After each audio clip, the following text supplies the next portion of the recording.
Hello everyone, my name is Simon Rovder. I'm the CTO and co-founder at Powerful Medical. And today I want to tell you a story about how we created an AI model that took the cardiology community across the world by storm. First, a bit of backstory. The heart infarction. We all know the heart is a pump, right? It pumps blood throughout the body, and it does so using the big pink arteries at the top of the heart.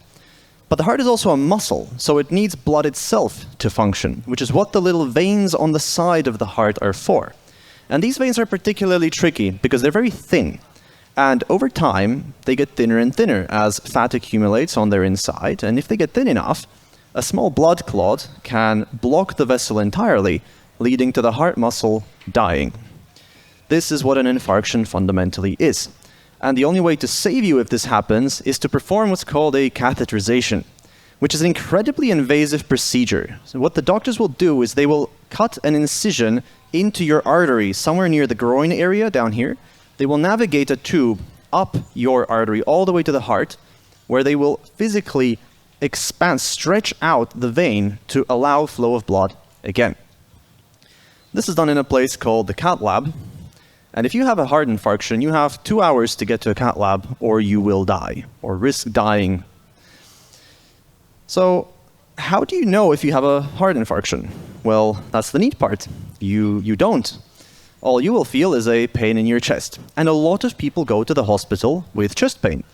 After we sort of exclude all the patients whose chest pain has nothing to do with the heart, we're left with some amount of patients for whom doctors need to make the critical decision.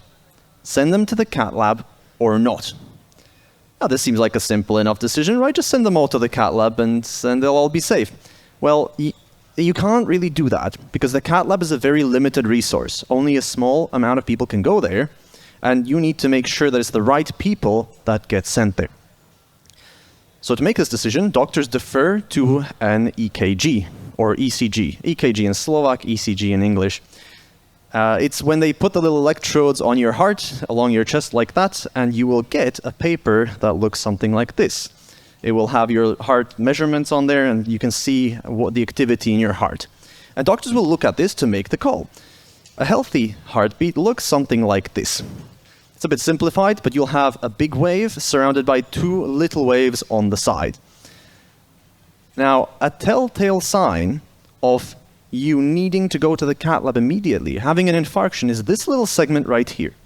It's called the ST segment, and if it is elevated like that, doctors will send you to the cath lab because you have a high chance of having a heart infarction. These criteria are called the ST elevation criteria. And let's take a look at what happens to our hypothetical 50 patients if we apply these criteria to them. We'll get a split that looks something like this. Okay, 5 people are sent to the cath lab, 45 are not. What we're really interested in, though, is how correct this was. So let's break it down. We get a breakdown like that, and it's not great. Let me explain. There are 38 people who were not sent to the cath lab, and this was correct. They don't need to be there right now. They might need to be there later, but they're not critical. They can wait. 1 person was sent to the cath lab even though they're not supposed to be there. But that's okay, they will be fine. We have 4 people who had an infarction and were correctly sent and were saved. Unfortunately, we have 7 people who end up dead. And this outcome is not ideal. And it, of course, poses the interesting question of, can we do better than ST elevation criteria? And this is the question that we asked ourselves at Powerful Medical, and it's where the story of the model starts. We found 2 cardiologists in the United States who claim to have found a better set of criteria that can do better than ST elevation. They are very hard to learn, incredibly hard to teach, and they take years to truly master. The reason doctors use ST elevation is that they're fast to learn. It's easy to look for an elevated little segment, but these complicated criteria could potentially save more patients. So we partnered with these cardiologists and we did the research.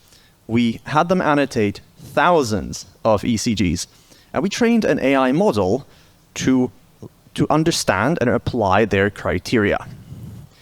Now, the question is, what is the test set for a model like this? If it's a model that models the criteria that only 2 people in the world know, and they are also the two people that annotated your training set, you can obviously see what sort of issues you might run into. Now, the neat thing is that we can actually do better than that sort of test set. You see, the outcomes of all these patients are recorded, and we know which ones should have been in the cath lab and which ones shouldn't have.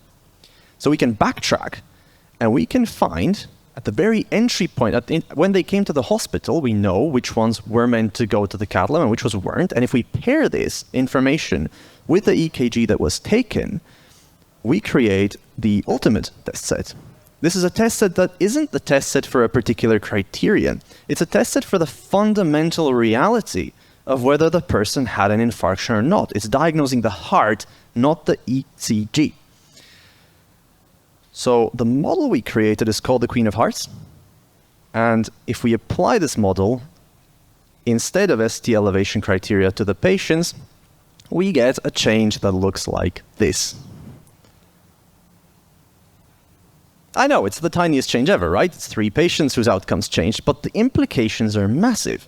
You'll notice we are now saving twice as many people as the ST elevation criteria saved.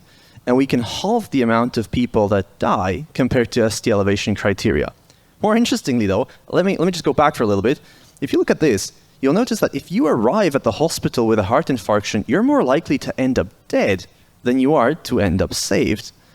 And the new model tips that balance to the other side. You're now more likely to end up saved. So what's the key takeaway here?